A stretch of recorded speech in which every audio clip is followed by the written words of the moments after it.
Hello guys. तो हमारा noun जो है वो ख़त्म हो चुका है और नाउन में अभी कुछ एक दो चीज़ रह गई हैं, जैसे एपस्ट्रॉफी वगैरह। तो वो मैं आज आपको करा दूंगा। तो आज हम पढ़ने वाले हैं प्रोनाउंस। ठीक है। तो प्रोनाउंस में हम मतलब ज़्यादा कुछ ऐसा नहीं पढ़ेंगे अभी, कुछ एक दो क्लास में ये भी हमारा ख़त्म हो जाएगा। तो आज सिर्फ हम नॉमिनेटिव सब्जेक्टिव ये जिन्हें बोलते हैं और ऑब्जेक्टिव एग्जीक्यूटिव जिन्हें बोलते हैं, आज वो नाउन हम करने वाले हैं। ठीक है। जैसे यहाँ पे मैं नॉमिनेटिव प्रोनाउंस, ठीक है, एक लाइन यहाँ हो जाएगा। ठीक है। और एक यहाँ पे हमारा ऑब्जेक्टिव प्रोनाउन। ठीक है। तो यहाँ पे हमारे ये हो जाएंगे नॉमिनेटिव जिनको हम सब्जेक्टिव भी बोलते हैं, ऑब्जेक्टिव जिन्हें हम एग्जीक्यूटिव भी बोलते हैं। ठीक है। तो आज हम आपको बताने वाले हैं कैसे कैसे क्या क्या होते हैं। जैसे कि हम बोल देते हैं I, we, you, T H U I, they, है ना, सी, और आपका ही हो गया, एंड इट, और हु, और वन। ठीक है। और भी होते हैं लेकिन अभी यही समझ लीजिए आप। तो ये हमारा सब्जेक्टिव होते हैं। ठीक है। सब्जेक्ट के रूप में हम इसको यूज़ करते हैं। अब इनमें से कोई भी ऐसा है जैसे हम आप ऑब्जेक्टिव के रूप में यूज़ करते हो, ऐसा कोई भी नहीं है। ठीक है। तो ऑब्जेक्टिव के रूप में यू यूज़ हो जाता है। ठीक है। बट एक स्पेसिफिक कंडीशन में होता है। ठीक है। तो इसका ऑब्जेक्टिव की बात करें तो ऑब्जेक्टिव इसका क्या हो जाता है, मी, वी का हो जाता है अस। ठीक है। वी का अस हो जाता है, यू का यू, और दे का देम,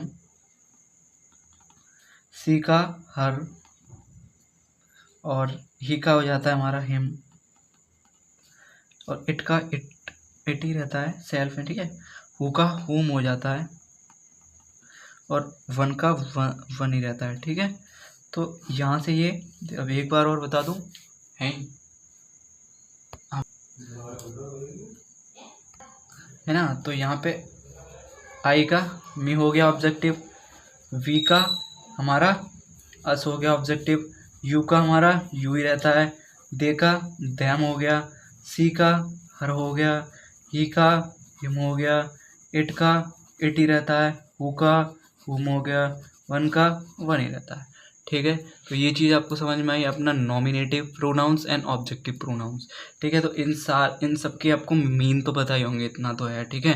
तो इतना है। और उसके बाद देखो यहाँ पे प्रोनाउंस, और प्रोनाउंस भाई देखो एक समझ लो पहले प्रोनाउंस। ठीक है। प्रोनाउंस होते क्या हैं, ठीक है, होते क्या है ये तो समझ लें पहले। तो प्रोनाउन देखो क्या होता है, एक मतलब एक नाउन के स्थान पर प्रयोग किए जाने वाले शब्दों को जैसे बोलते हैं। ठीक है। किसके नाम किसकी जगह पे यूज़ होते हैं, नाउन की जगह पे यूज़ होते हैं।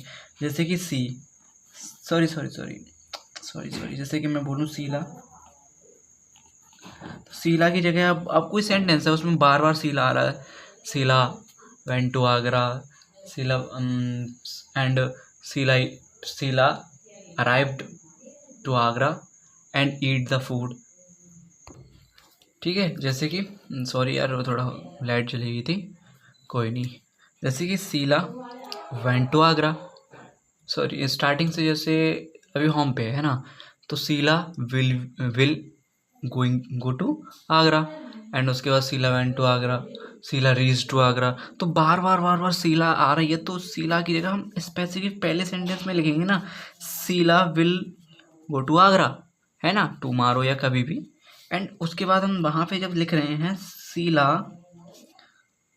वेंट टू आगरा, ठीक है, तो हम सीला यहाँ पे नहीं लिख सकते हैं, सही है, बट यहाँ की यह सी लिख से तो और स्पेसिफिक नाउन बन जाएगा। तो ये इसकी जगह पे यूज़ हो रहा है। तो सी क्या है हमारा, अभी हमने यहाँ पे पढ़ा प्रोनाउन है, तो सी इस यूज़ हो रहा है।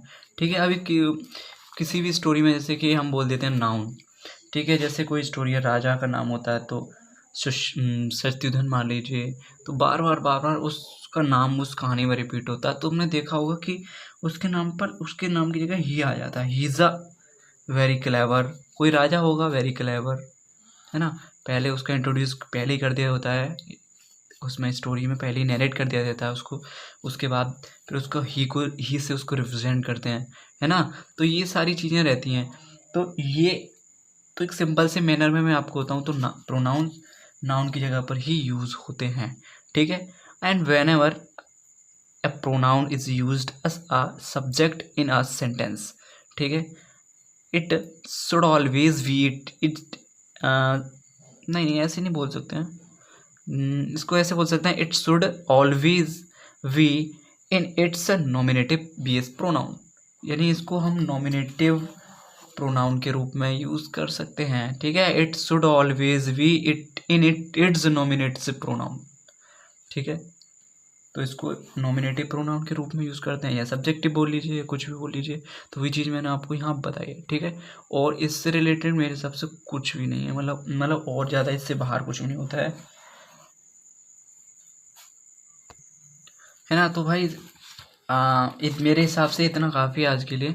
अब जो हम नेक्स्ट क्लास जो होगी, है ना, नेक्स्ट वाली में मैं पार्ट टू में मैं आपको रिफ्लेक्सिव यानी type of parts of pronoun में आपको डिफाइन करूँगा, ठीक है, जिसमें कि कुछ पार्ट्स हमारे बहुत ज़्यादा इंपॉर्टेंट है, जैसे कि रिफ्लेक्सिव कंप्लीटली हम नहीं पढ़ेंगे, कुछ पढ़ेंगे, रिफ्लेक्सिव हो गया, और अपना और भी हैं सारे, तो वो सारे के सारे हम यूज़ भी करना सीखेंगे, जानना भी सीखेंगे कि कैसे कैसे इसका यूज़ है, क्या है, क्यों है, ठीक है। तो सारा कुछ हम आगे की जो पार्ट 2 है उसमें डिटेल में पढ़ेंगे, ठीक है। तो आज के लिए इतना ही, और मिलते हैं नेक्स्ट वीडियो में।